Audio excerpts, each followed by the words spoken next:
Welcome to Working Dogs and Whiskey. Join Sean White and Jonathan Moses as they pour a glass and dive into insightful and fun conversations about dogs in all their incredible roles. So grab your favorite drink and let's raise a glass to great stories, laughs, and a whole lot of dog talk.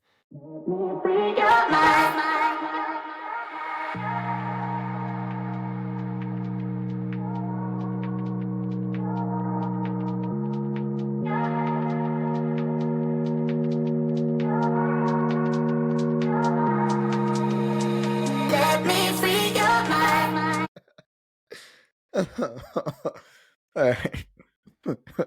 Welcome to Working Dogs and Whiskey. I'm sitting here with my co-host, Jonathan Moses, and we already started out fucked up. So, Oh, God. anyways, all right, we'll try to keep it in ritual. What's been going on, dude? Not much, man. Been busy. Holidays coming up. Getting ready to join the sheriff's office. Gotta make your own whiskey kit. I'm pretty sure I'm gonna fuck up a couple times before I got it right. So we'll see. What you been getting into? Honestly, a little bit of training with some outside canine agencies. We went out and did some tracking with DPS, Department of Public Services, I believe, if I remember correctly. But it's like Highway Patrol for Texas. I got to do some of that, and then honestly, dude, life has just been busy. Like, I know you had personal stuff, like we talked off air. You've had some stuff going on with your son between, moving around and getting readjusted and everything else. And then and basically we've been dog shit at recording, if we're being honest, dude. Like, I don't know how many times. Episode 10 is probably our biggest curse right now. Like, 100%. we've probably had like 50 times where we said, hey, I'm going to do this, we're going to record, and then it just didn't line up. No, every time. It almost didn't happen tonight. Oh my God, dude. When you told me your computer had to restart, I was like, I'm over it. It's like this is God's will yet again. Or the devil's, We were gonna whichever however you look at it. straight to 11. What's that? I was gonna say we just skip 10 and go to 11 if this shit didn't happen tonight. Oh yeah, that probably would have.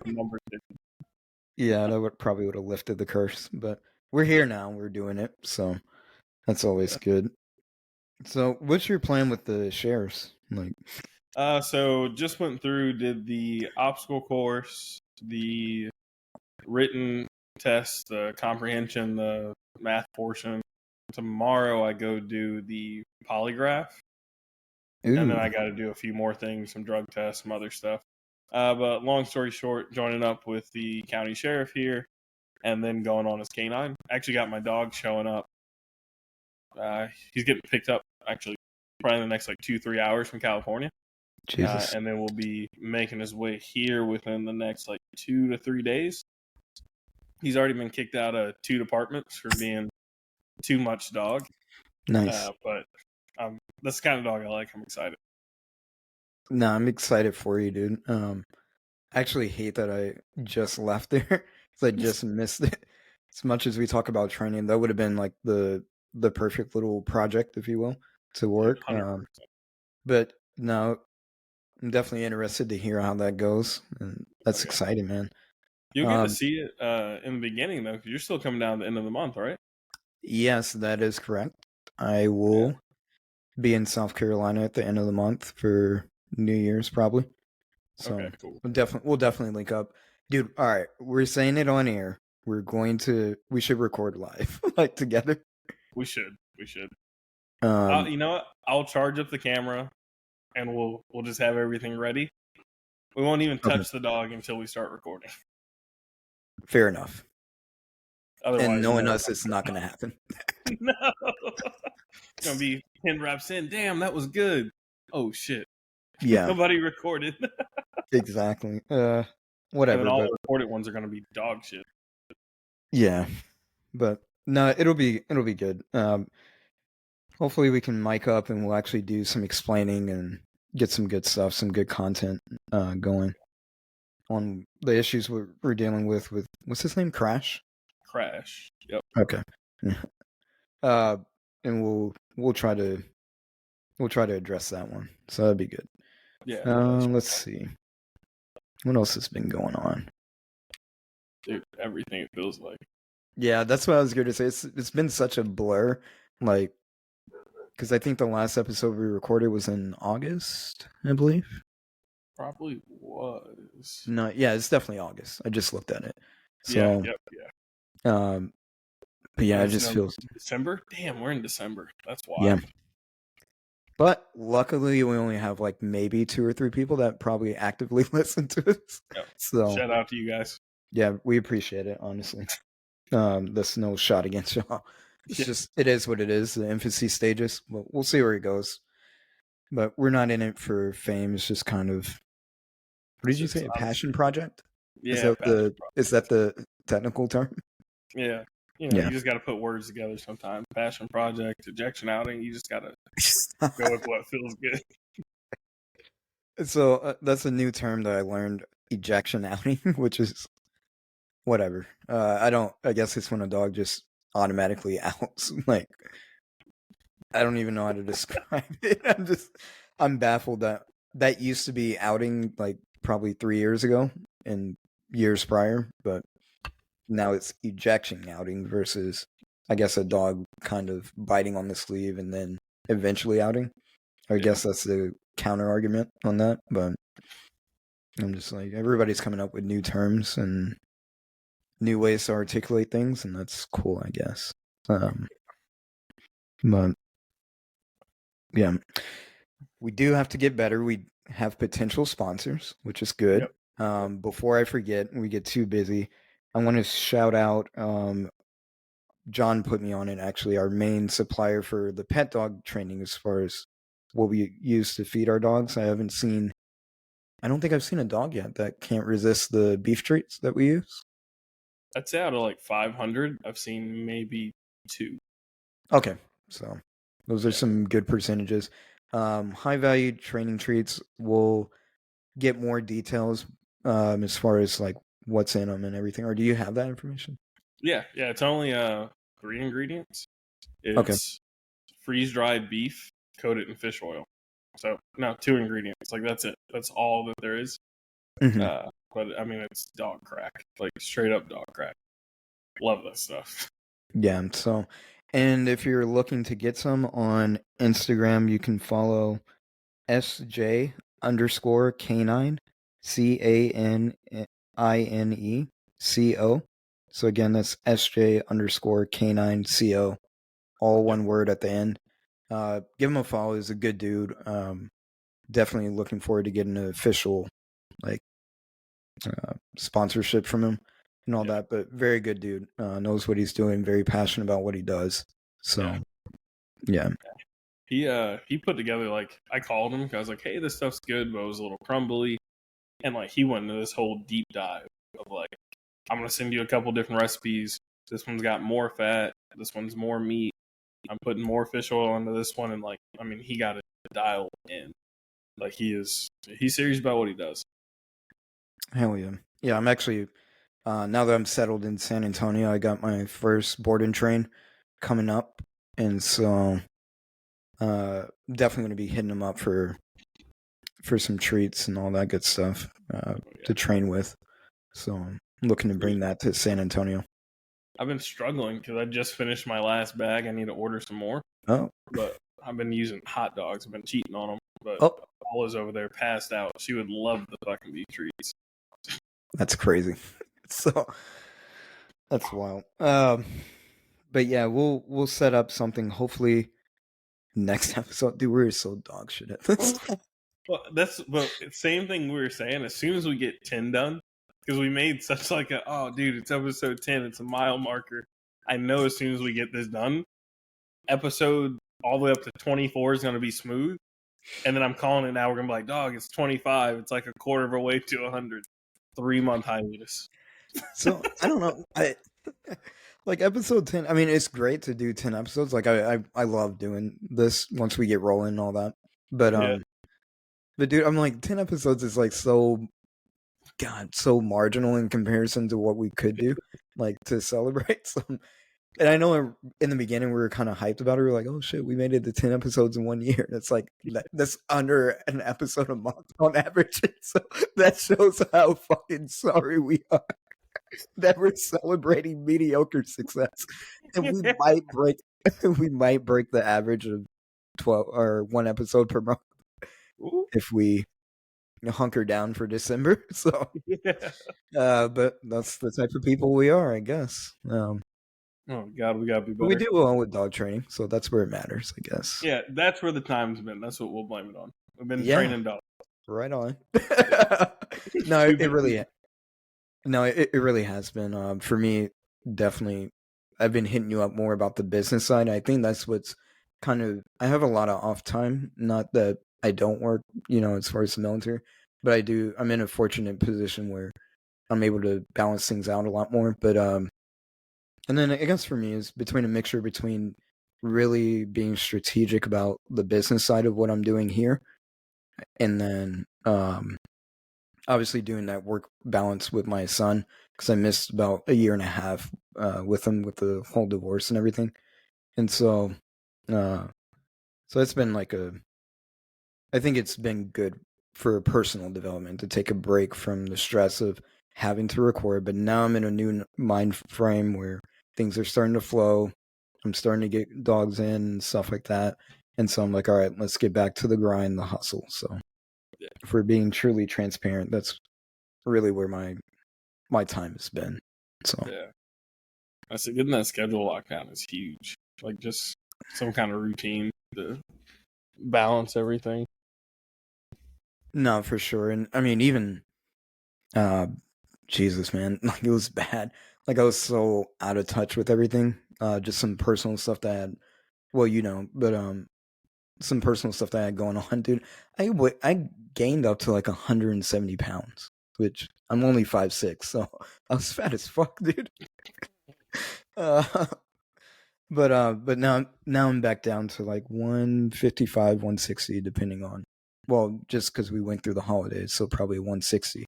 But getting back organized, hitting the gym, being a little bit more healthy. I know you and I were talking about morning routines this morning, about just getting up, cutting the phone off, getting focused for the day. I think that's honestly why I'm doing this episode now. I'm like, nope, it's gonna happen. Yep, gotta make it happen. Yeah. And so sticking to the schedule. So but anyways, I think that's enough bantering about why we're dog shit about recording, pretty much. So we'll get into it, man. So one of the things that stuck out to me probably about a month or two ago. So I follow like a positive only page on Facebook. I Okay. don't remember the name, to be honest. And I was following it pretty religiously. Like I was going in there and just seeing like what the chatter was going on. And there's a pretty consistent theme, and I'm not trying to bash them by any means or any of that. But one of the consistent themes is like a lot of people get fed up with either how long it takes for them to train an issue with the dog, or they're just not getting the results that they would want. And there's a lot of variables at place when you're talking about positive only, because there's an experience level, whether you're using positive only, balanced training. Experience is what really kind of carries you over into successful training, in my opinion. And then there's, I guess, if you will, utilization, I guess would be the best way to put that, is like how you utilize what or what you're willing to use as far as the quadrants and how far left or right you're willing to go, things like that. So but I'm gonna read a post that stuck out to me. So it's an anonymous person. Oh, here we go. The page, just for if anybody wants to follow it, like it's not a bad page. It's very educational, and we'll talk about in a few minutes about some other stuff that I saw. But it's positive force free R plus dog training library. So It's a long title, but whatever. So, whoever this anonymous person put, my boy almost 7 months and close to 80 pounds with a few more growth spurts coming. Giant shepherd breed, usually easygoing as adults, but he has insane puppy energy. He just hit the adolescent period where his testosterone is going to be peaking above normal adult intake males would be, and he has 3 times as much energy, ignores most commands, or at least takes his sweet time before listening, lost his previous recall entirely, and pulls like a truck on the highway on his leash. I'm 5'4" and under 120 pounds. He can 100% bully me if he wants to, but luckily he's still a sweet boy with the softer temperament, so he's not directly trying to challenge, just testing boundaries. Still, this is getting to be too much. I know he can go back to being a good boy with some training, but none of my previous dog training experience tricks are working. I cannot find any R plus trainers in Cleveland, Travis, uh, and I'm so close to resorting, to an e-collar for corrections because that's what's been recommended over and over. Please, please, please, let me know if you know any good trainers in the area I could turn to because I'm about to fold. All right, so a couple of things kind of jump out to me in that post. Okay. The biggest thing is the e-collar thing at the end there. Mm-hmm. An e-collar is a great tool, and honestly, all the tools are good if you use them properly and you expose the dog to them properly, like you layer them in. But the dog needs to have clear understanding. And what it sounds like at some point is a dog was probably motivated, probably enjoyed learning and doing the task with minimal distraction. And then as he got older, it seems like he just started experimenting with, oh, well, I can do other things or I can do it when I want to. And there was no consequence for not listening. Consequences, to me, they're essential in training. Like, you can have the most motivated dog on the planet, but I need some way to implement a correction or punishment when you choose not to listen, because at some point they're going to choose to deviate. What I don't like about that post, and I don't know what the comments were and kind of where it went afterwards, the whole e-collar thing, it's not something you just put on the dog.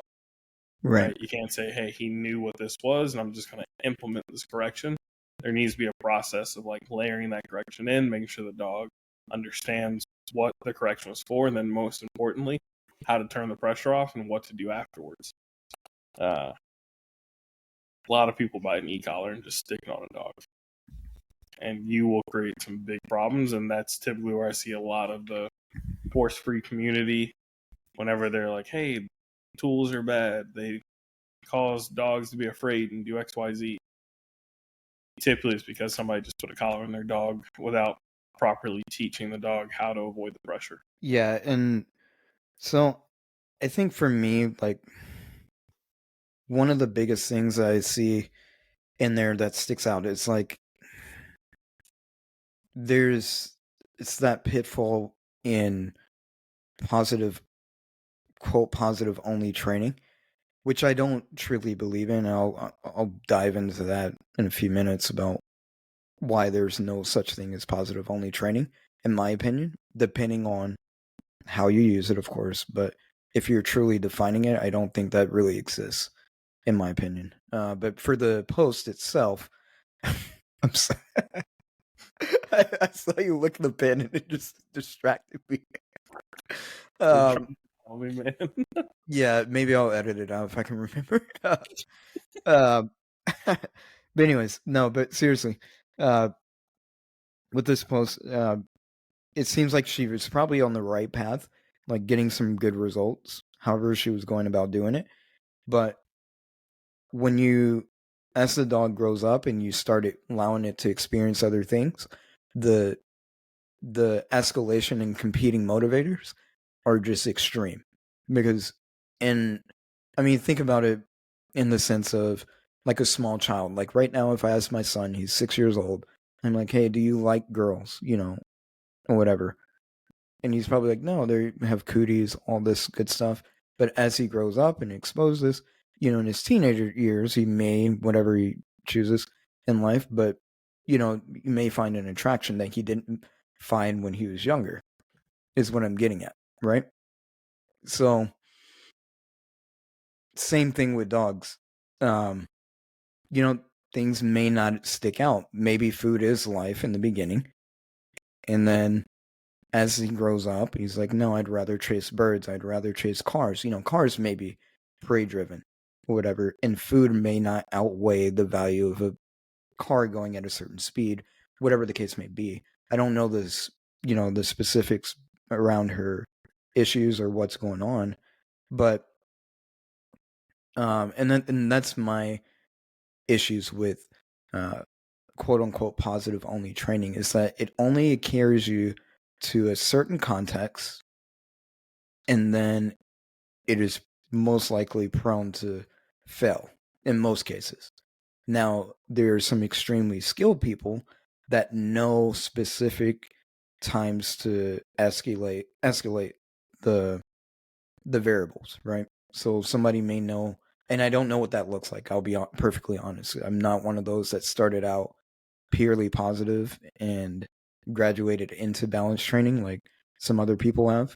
So I don't really know the true process of a good balance trainer that can carry a dog with issues or that will have potential issues through the whole gambit of training, through their system of collar and food, or whatever it is, collar, leash, and food, or whatever they use to reinforce the dog.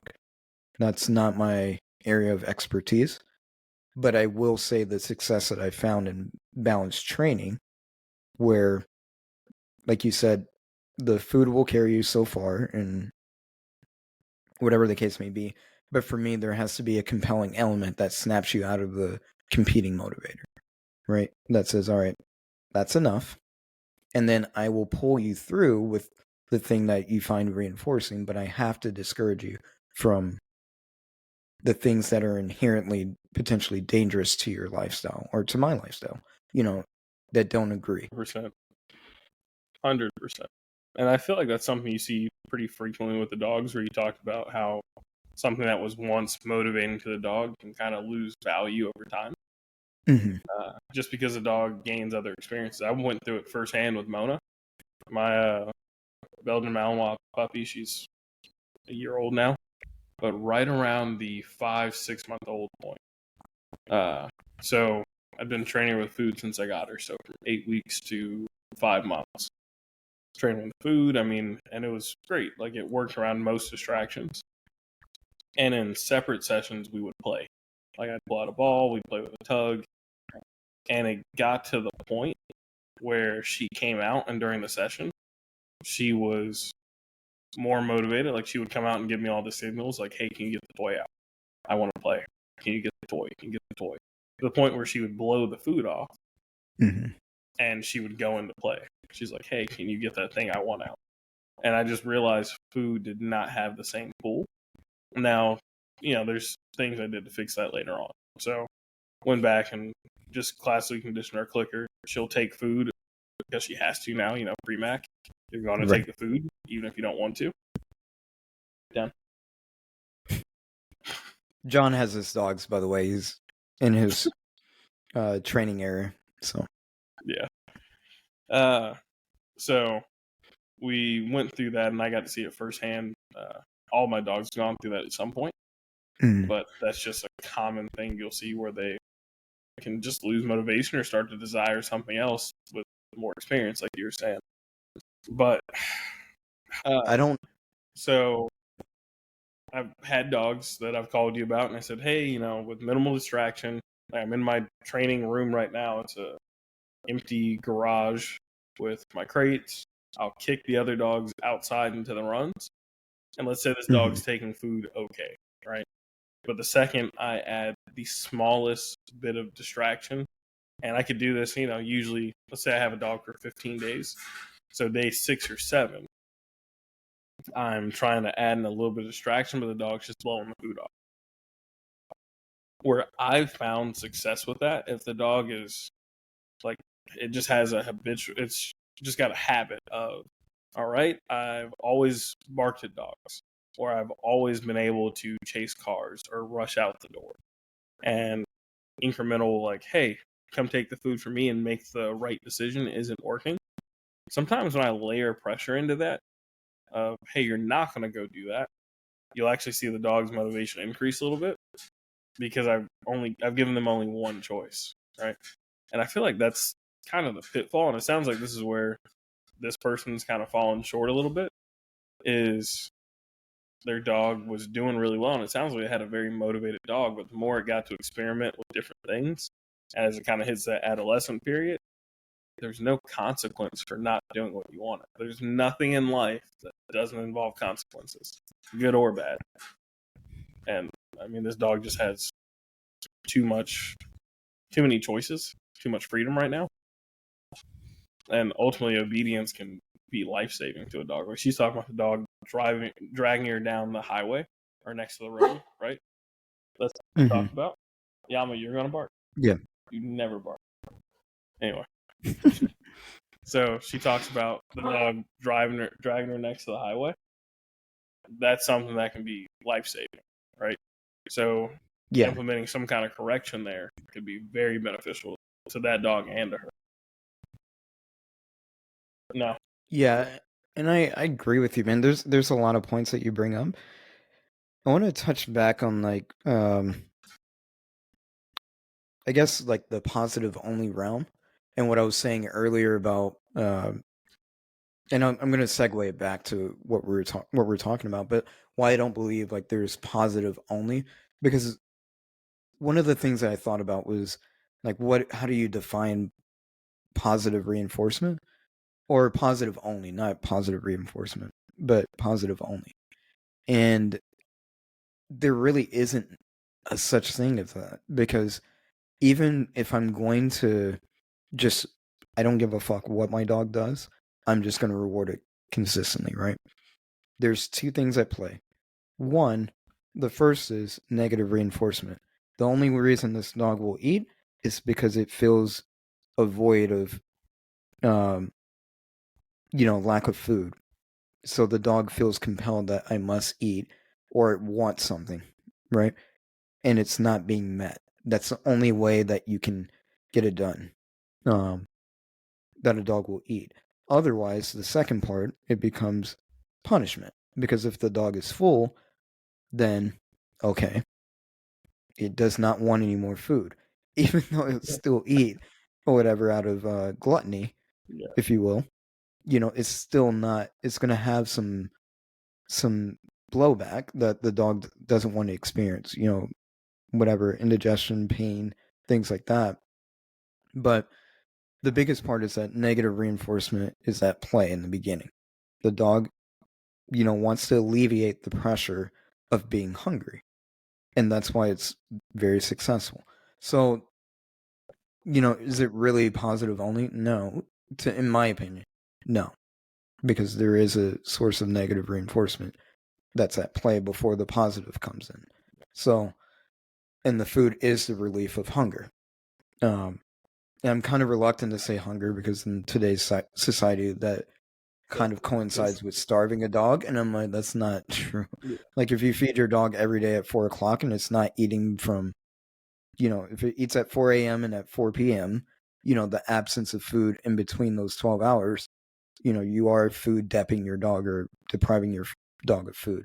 And it's probably hungry in between, but that's socially acceptable. But anyways, I digress.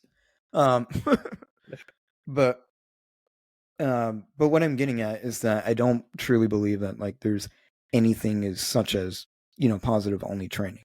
Then you go into, okay, well, what's the criteria to train a dog in a quote unquote positive only situation? Usually the criteria involves some type of use of food or ball or whatever the dog may desire, but we use it to lure. So yeah, I can give it to it for free or for very minimal effort, like attention, if you will. The dog looks at me, I reward, and then I up my criteria to the dog has to duration, right? Yep. Even that is the use of negative punishment. on withholding the reward to gain duration, and the dog is borderline becoming frantic because it's like, all right, why isn't this working? And then we just happen to say, nope, it's good. And the dog continues in behavior. But then we escalate into, now I need it to sit and so forth and down and this, that, and the other. But as we transition skill sets or whatever, behaviors that we want, there is a lull in that theory where the dog is being negatively punished. And it's been proven through different experiments that the use of negative punishment or frustration is more punishing and in measurements of cortisol and all that good stuff than the use of physical pressure. And I'm not saying that physical pressure does not draw in cortisol or whatever levels, but the comparisons are very different.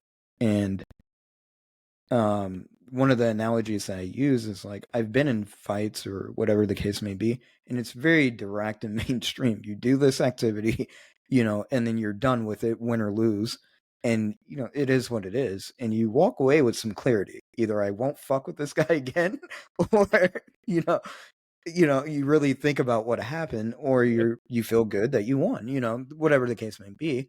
But let me wake up in the morning and I can't find my phone, or I can't find my keys, and I'm in a rush.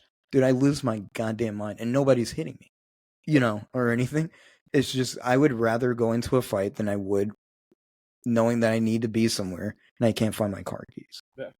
And that's all negative punishment is, so that's the long-winded way of just explaining, like, I don't really believe in truly positive only.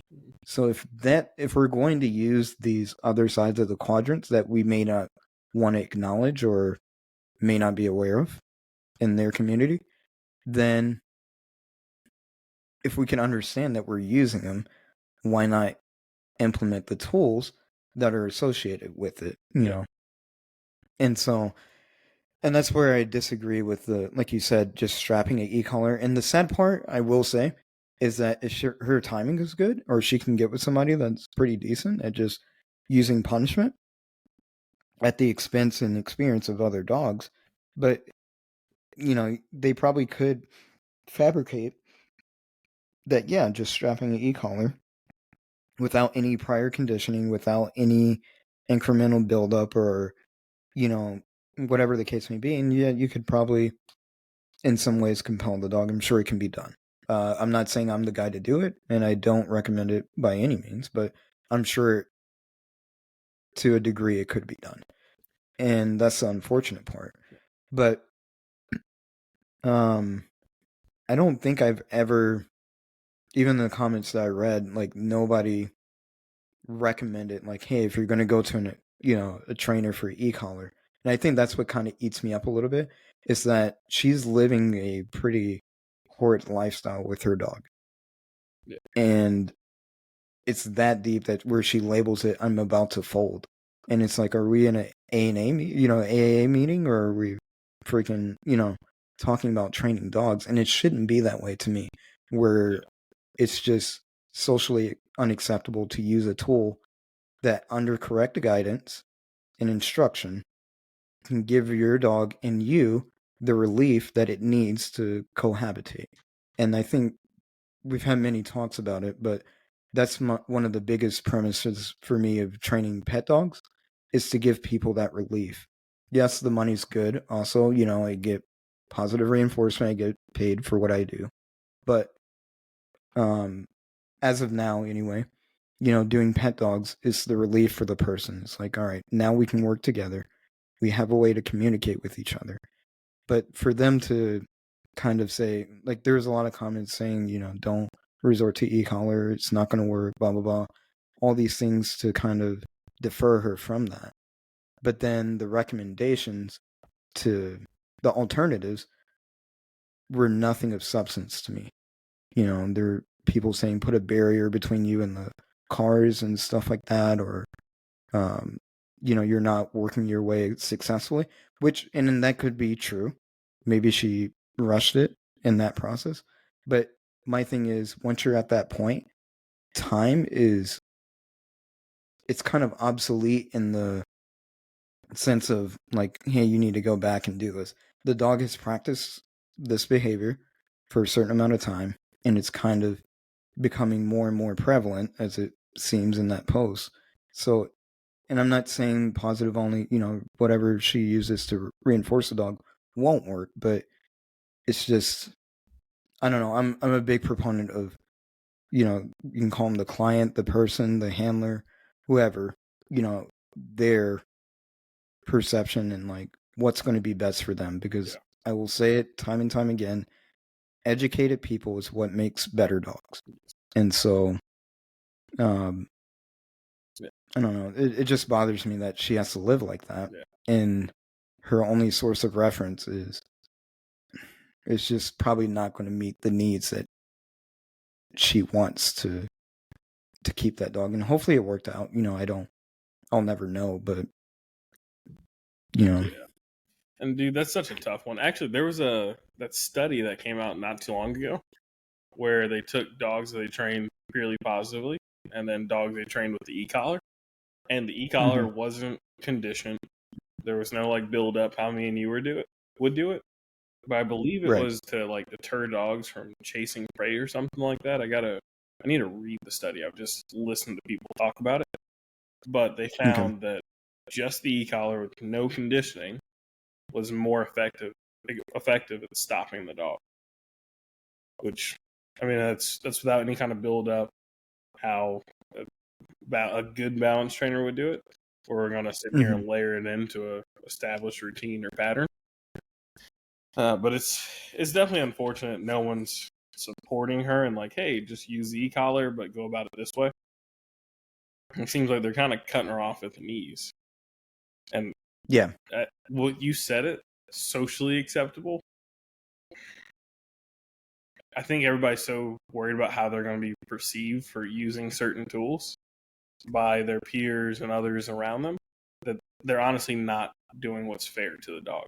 Like, how many times have we talked, and other trainers I know as well, where we're like, hey, I think I was going to try and go about training it this way, or no, I don't really want to use the pressure. And we have the conversation. We're like, man, we're doing a disservice to the dog by not setting the pressure or using the pressure and just setting clear boundaries where maybe we do have to use that escalation of force a little bit after the behavior and the expectation has been established. But we just go ahead and use the pressure and be done. All right. Because that makes it very black and white for the dog. Like, you see where your advantage is, and then we don't have to live in that pressure phase. Like, I show you, hey, the ability to be corrected is there. Here's all the benefit. You gain freedom. There's the opportunity for reward. You just can't do these things under these circumstances. And the dog it benefits greatly from that. Yeah, and that's the biggest thing I think is like if you use it correctly, obviously, and there's a lot of contingencies that go and play, level of education with the tool and things or whatever, all that stuff, right? That has to be considered.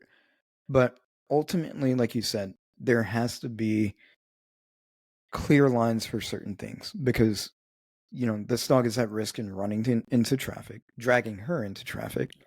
God forbid the dog gets killed, but she get into an accident, either being drugged or trying to save the dog. And like you said, there's just, there's no, I don't understand was it anthropomorphism with dogs that we don't anthropomorphize rules because it's very fucking socially unacceptable for you to just run up on a person and jump on them and do these things and all that. And if that's your thing, that's whatever.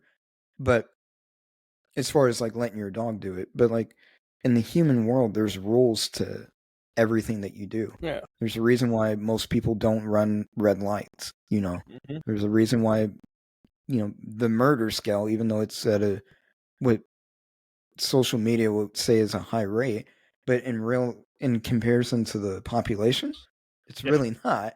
But it's just there's a reason why people don't do certain things that under no guidance they probably would. And I'm probably the biggest proponent of it, to be honest. Like, dude, I've realized over this absence of recording, I've told you that I'm a lazy motherfucker. Like, if I don't have anything forcing me to do a lot of this stuff, or I'm very incentive driven, like, if I don't have a reason to do something, I won't wake up on time. I won't get up and do what I need to do unless I have a consequence that is going to compel me to do something. Like the military, I have a contract that outlines my obligation to what I need to do and all that. I have left and right lateral limits that I cannot, compromise. And then within my personal life, I have things, for my son, big example, I will constantly get up, do things the right way, whatever, because I have somebody looking at me. If I didn't have him, it's like, would I be, this type of person? Probably not, if I'm being honest. But the point is, I have something compelling. Yeah. And so why not give that to dogs? Because inherently they are dangerous to themselves. Like, I don't know what dog would go to the vet. I don't know what dog would, stay in a proximity if you just let it loose without some type of barrier or backyard. Yeah. And in some degrees, people look at that as freedom, which it really truly isn't. It's just but then you look at like inmates, and that's what they do. They go into a confined configuration. You know what I'm saying? So like, how much freedom is that? So, but because they can walk around, but to me, real freedom is what I see with like the video that you sent me with Mona when she was on e-collar off leash completely. Yeah, she has the forcing mechanism, but she's allowed to do what as much as is socially acceptable and cohabitates with, our lives or whatever.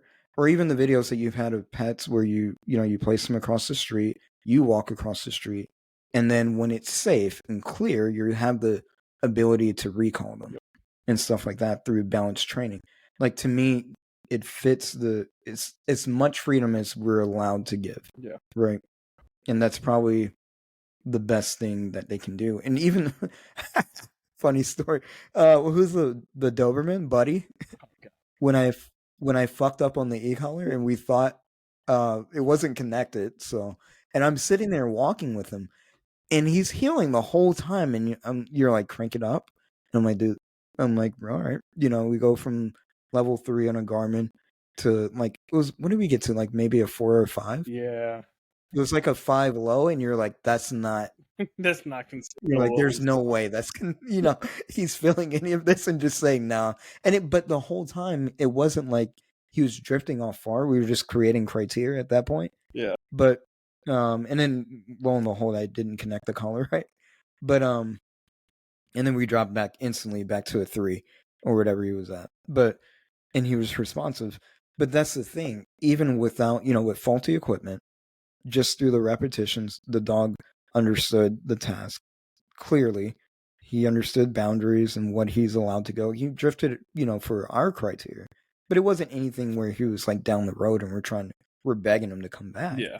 He was just loosely beside me, and I was trying to get him basically into contact heel, but he was basically on a loose leash heel, and there was other people walking around and things like that, cars, and which sounds really bad. Yeah. But and when I say cars, there was like one car that drove by, but there were other people around, and he wasn't of any threat to anybody. Yeah. But it just shows you the power of conditioning, right? The work that we did prior, we were in the proofing stages. We were like, close to week 4 or something. Yeah. Of going at it every day consistently.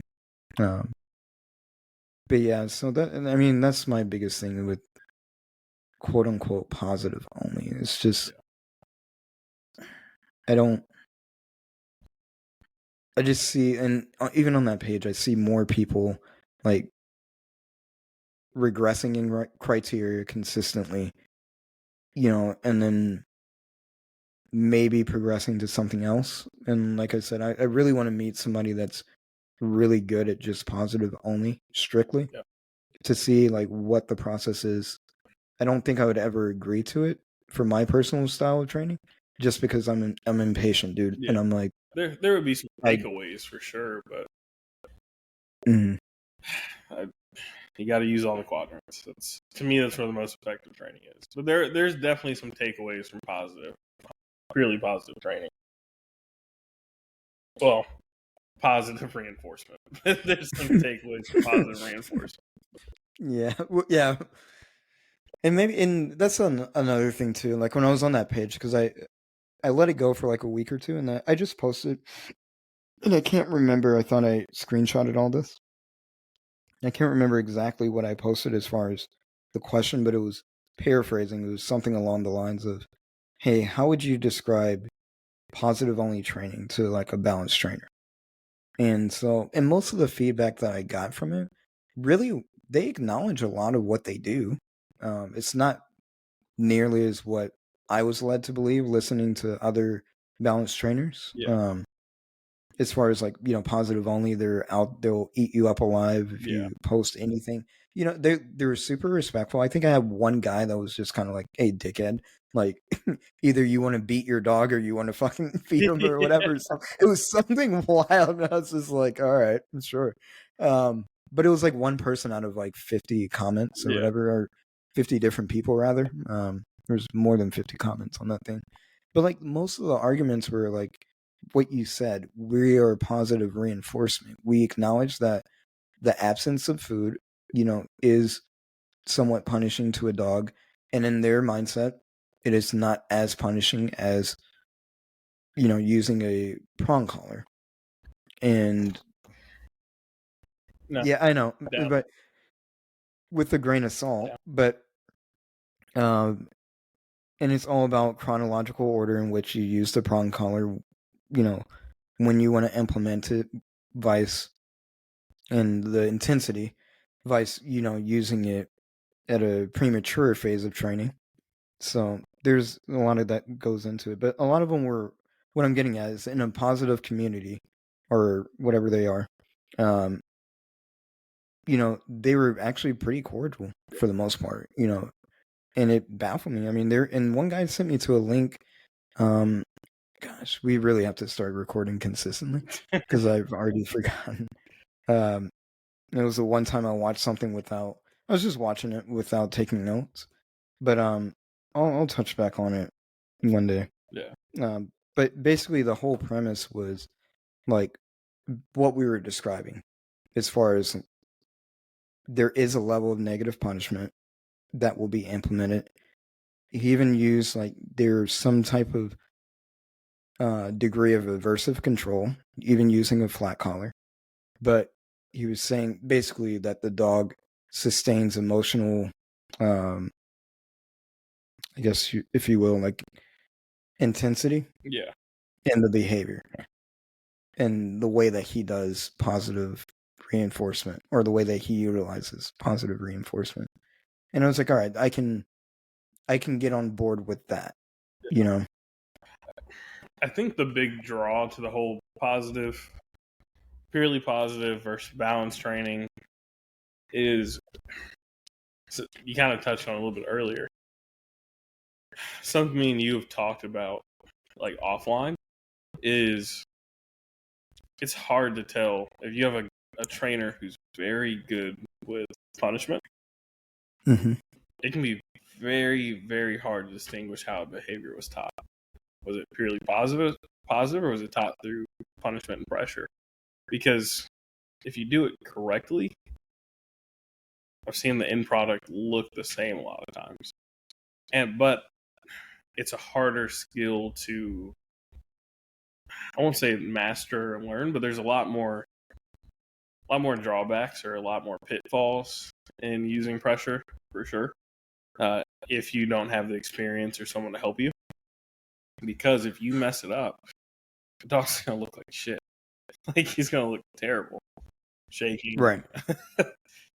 Dogs will piss themselves. They'll do all kinds of, like, it can get pretty bad pretty quick. And I think that's where the purely positive stuff does catch a lot of people's attention, because even if you're doing a poor job of it, like if you're the worst purely positive trainer on the planet,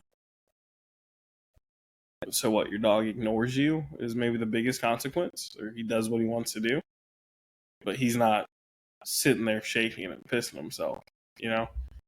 So there's just a different set of uh, negatives or drawbacks from using each system. But I think where the two really shine is when you put them together. Like when you can implement both portions and say, hey, here's the positive side of this. I want to make sure you understand the behavior. You're motivated. There's an emotional correlation to what you're doing and you feel good about it. And then, hey, here's the consequences. And there's also an emotional correlation in that. That's when you see a dog like really shine, in my opinion. But it's tough. I feel like a lot of times it's just because people want to avoid messing up a dog or going through that process. Because I'm not afraid to admit that there's some dogs that I learned a lot from, is how we'll phrase it. As far as how to implement pressure correctly, my first working dogs were very important to my learning process. When it came to e-collar and e-collar recall, I learned how to set the criteria up and set them up for success properly. So it's tricky, right? And then you have to watch your dog go through that stage where they kind of just fall off, or you see that lack of drive and motivation. And I think me and you, we talked about it. It's probably been a week or two. When you implement pressure or just consequences of any kind, you should expect to see some kind of drawback. Not in the beginning. There should be some kind of like hesitation or like, I don't understand what's going on, just because we're implementing something new. If there's clarity in the behavior, we implement the corrections, and then we show the dog how to escape the pressure and how to turn it on and off. We should see that motivation come back in the behavior. Like the dog should get over it pretty quickly if we've done it right. But I think a lot of people get hung up on that initial stage of like, oh wait, my dog's slowing down when they were doing the behavior at this speed. Right? Like maybe you were sending them to place and you were just clicking every time they touched it, right? Or every time they got on the bed with duration, but then I implement my slip lead or my e-collar, and now I'm correcting them for getting off the bed or not going there when I tell them to. So now maybe instead of running to the bed, they're kind of creeping to the bed like, hey, is this correct? Right? That's temporary. The dog's just trying to make sure it's clear on the rules. And I feel like a lot of people don't push past that point where they get to see the dog come out on the other side better. That's one of my takeaways from the whole thing. Again, why I just feel there's such a divide between the two. Yeah, I'll definitely agree with you. And I don't know if I should say it or not, but fuck it. But like, I've seen some pretty talented trainers. And like you mentioned, I mean, they're in, I don't want to name call, so I've seen people that are experienced in training without conflict, Nepo Poen. I'm not specifying Ivan or Bart or whoever. I'm just saying students of that, graduates of their system. Michael Ellis's school and all that. And some of them have gone through all three or two of the three, right? And it kind of makes me question how much can you prepare a dog, vice, the dog's genetic build to just, press on through the pressure phase of training. But I've seen some dogs do well by these guys, these people that have trained under those three mainstream entities of learning or institutes of learning. But the results are still the same in the initial, where the dog, like you said, has either some reservation about what it should do, has or some resistance, when the pressure is applied and its full extremity.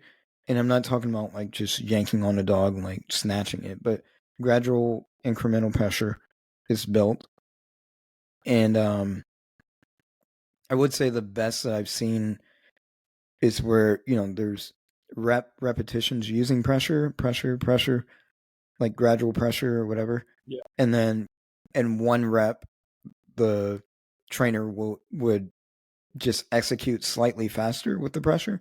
And the example I'll use is for the heel, right? Kind of pulls them in, gets them going and completes the rep, reinforces it. But then, you know, speeds the pressure along, and the dog comes flying in, and you see it in the dog, and the dog has no idea how the fuck he got there. But he's like, "What was that?" And then and then he gets rewarded. He's like, "All right, I must travel this path." Yeah. That's about the best I've seen it. But even in that moment, that lull of like, "How did I get here?" You still see, and in my definition, that's a little bit of reservation. It's like, I don't even know what just happened, and I just got a toy, and then next thing the next repetition afterwards is heel, and the dog just, can I beat it? Flies into behavior, right? That's on the better end of things, but there's still some, downfall in doing that in the initial. And then after a while, the dog learns that it can beat pressure, so and so, and the behavior it looks beautiful, right? But it's married with negative reinforcement and positive reinforcement. Yeah. But it's hard to say that one way is better or the other. Yeah. And to go back to what you were saying at the expense of dogs, both sides, I think, there's just a learning curve, and it sucks. If you're a new trainer and you're starting out, you're just prone to error. That is a human element of learning any system of anything in any magnitude, unless you're just God's designated thing. Yeah. So, but there's always going to be some error of learning, error in the learning process, and that's it's unfortunate. Yeah. And the best thing I can say from my experience growing up in compulsion, even though it's things that I would not do now, and as far as the order of which I would do it, but the dogs still did the behaviors; they were still fine. But going back, being more educated. But even in that scenario, I surrounded myself with people that were experienced in that system, that produced results that I was like, that's a little rough. But when the dog graduates from the system, it graduates with, clarity, so to speak, or it understands the contextual cues. Yep. And that was probably one of the bigger differences. But getting back on track, it's just, there were tools used to get there. And even in positive only, like we witnessed in that one post, and I've had other posts I've read enough for me to want to talk about it on this episode, where that's the consistent theme. For every, I don't know, 5 posts that I see on there, 3 of them are complaints about either it's taking too long or it's not effective under this context. Yeah. Right. So, and that's where I'm like, all right, what are we doing with the dog? Is it a disservice, or is it, lack of education? And those are the things I won't know. But either way, whichever side you choose, there are going to be pitfalls and drawbacks in training. The best thing that you can do, if you're, let's say, a dog owner, just your standard, family dog owner, then seek out somebody that knows what they're doing with dogs, and get, guidance from a good, reputable trainer of some degree, or take a leap of faith if you know somebody personally that has, their personal dog or the resume that would suggest that they're good at training. However that may fall. Or if you're a trainer starting out, you have to find a mentor. That is the biggest thing. Yes. You have to find somebody, whether you're going to do purely positive, find the best motherfucker around you. If you're going to do balanced training, find the best person around you, that can provide that feedback and that guidance, but doing it on your own, especially in today's society where you can easily get online and get in contact with somebody, that to me is like abuse in and of itself. If you're just, I'm gonna fucking raw dog this whole thing and not, do anything with, without any consult. This just, it's insane to me that people would do that. Yeah. But YouTube doesn't some always people count either. Oh, um, was it Alex or whatever, the guy that we were mentoring? They don't teach me this on YouTube. Yeah. I'll tell you that. But no, I mean, yeah, it's a good reference for like the theoretical. It's basically like going to school now. It's like virtual online school. But a YouTube video is not going to watch you train a dog and say, "Oh, wait, that's too much," or "No, you should actually be rewarding the dog." It's not going to give you the live feedback, the play-by-play. So that to me is more of a, when you're seasoned and you're just looking for different theories and stuff like that. Even the online courses, to a degree, they're good to get you in the mental capacity, but it's not going to guide you, on the one-on-one basis, unless we're doing what we're doing right now, like a live stream, online session where all systems are good and I can observe and we have good communication between you and I can provide you with feedback. Yeah. But again, that's predicated off of mentorship. It's just distance learning. But to watch just one video and say, I'm going to do this, dude, there's, in any style of training for dogs, that's it's wild. Yeah. You're just prone to detriment at some point. But I'm hoping at some point in the future, and like you said, that even what you were saying, where most people are like, "Hey, this is why we train this way," or "Here's how we explain it."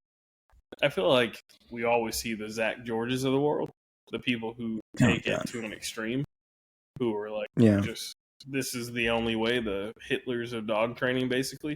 And that can be purely positive or balanced trainers, whatever. Like, it can go, you can be a Hitler in either camp, but you just take it to an extreme, right? And I feel like most people are actually somewhere in the middle. They're open to having conversations. I think I told you about that post I put up in the Dog Trainers Lounge. A lady actually messaged me, who was a purely positive trainer. She shot me a phone call, and she's like, "Hey, can we talk? And can you explain to me?" It was that video with the Borble, and she's like, "Can you explain to me why you did this? Why you feel punishment works, and how you go about teaching it?" And ultimately, like, I just explained my system for. We do the same system as far as like implementing pressure to, just another form of communication for the behavior.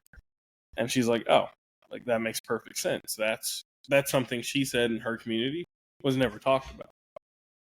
She said whenever she was told about corrections or punishment, it was, okay, the dog knows it, slap the equipment on, and hey, he didn't do it, get him. And I'm like, no, there's a process. There's direction, there's correction, there's so many different steps on how you teach it and what it means to the dog. And once we had that conversation, she's like, "You know what? I'm open enough to experiment with that a little bit, kind of talk to you, see where it goes from there."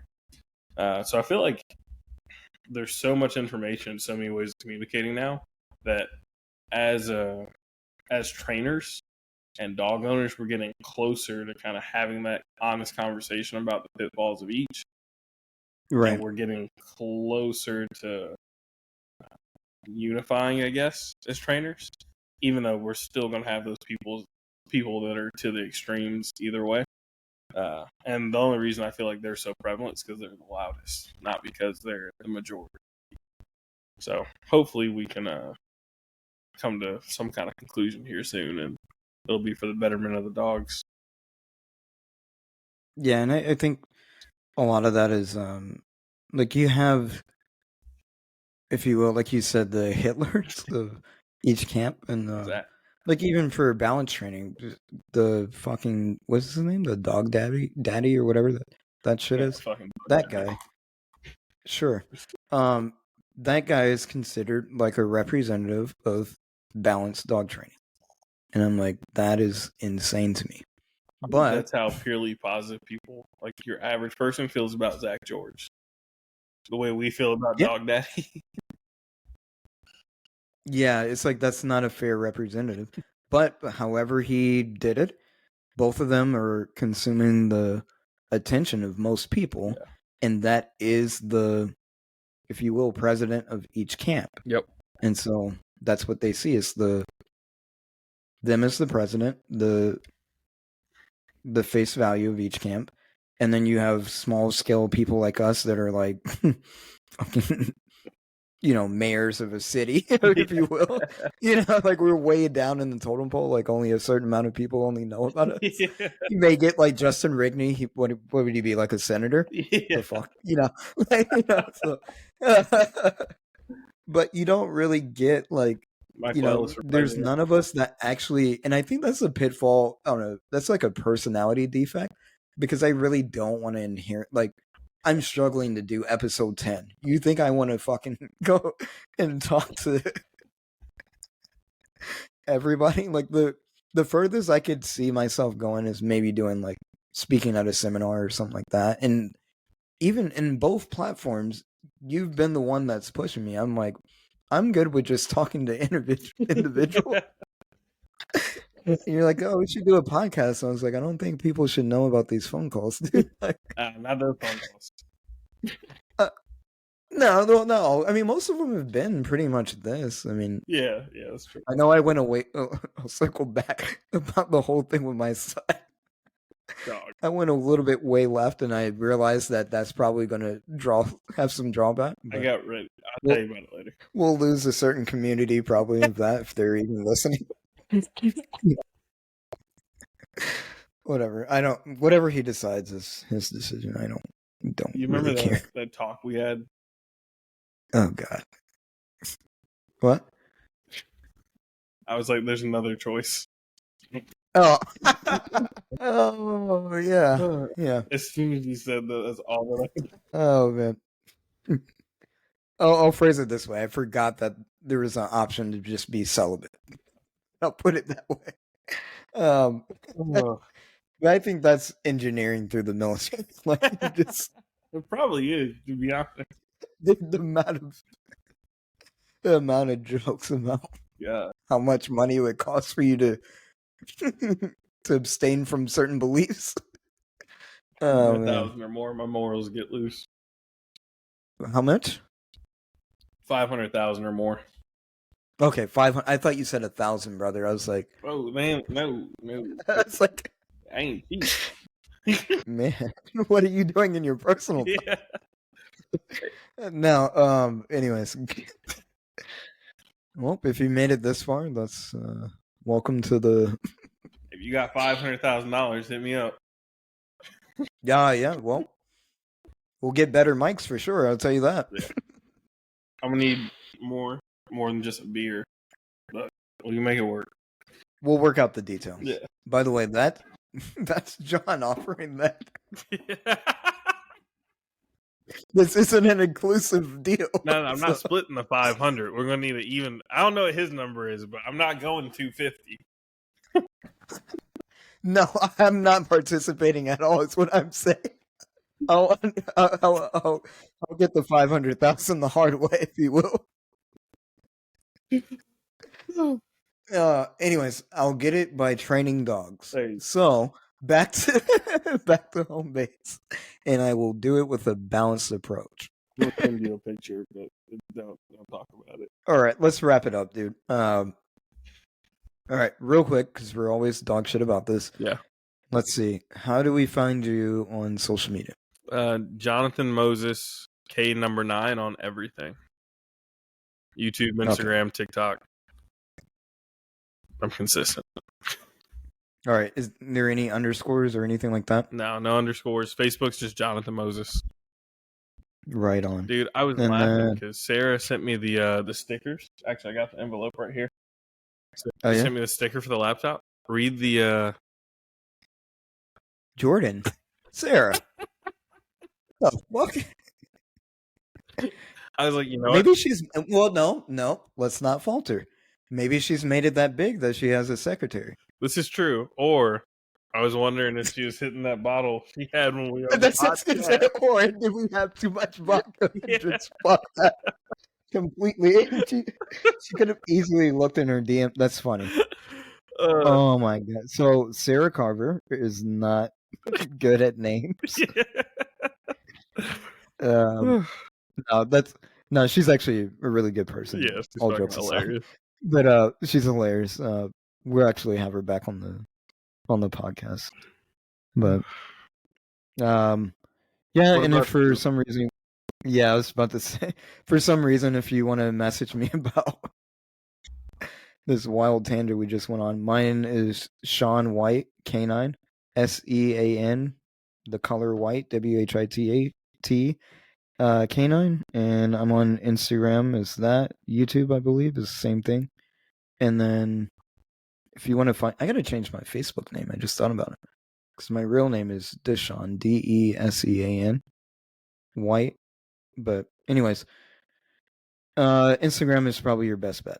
So for now, and then if you're still listening to this little thing, please like and subscribe. I think it's what you can do on Spotify. Yep. Yeah, something like that. Like, share, All subscribe. right, there we go. Yeah, Natalie already got us. Yeah. Yeah, but anyways, whatever. We're making our way. So right now we're on Spotify. We're going to be very shortly posting all the episodes 1 through now number 10. There we go. 1 through 10 on YouTube. Yep. John and I are going to actually work to get that done before the new year. All right, before too the much? new year. Before the new year. All right, you heard it live. He's agreeing. All right, so before the new year, we will get all 10 episodes on Working Dog and Whiskey. So I think it's wdw.podcast on Instagram and YouTube. And yeah, that will do it for another episode of Working Dog and Whiskey. Ooh, episode 10 done. Finally. Yeah, finally. It's probably our worst episode ever. But anyways, 100%. thank you for listening for the ones that did. Hopefully we'll provide some better content in the future. We will. Yeah. But we appreciate the support. Again, like, rate. That sounded a little close. All right, Frill. Like, rate, subscribe, share, tell people about this crazy podcast about dogs.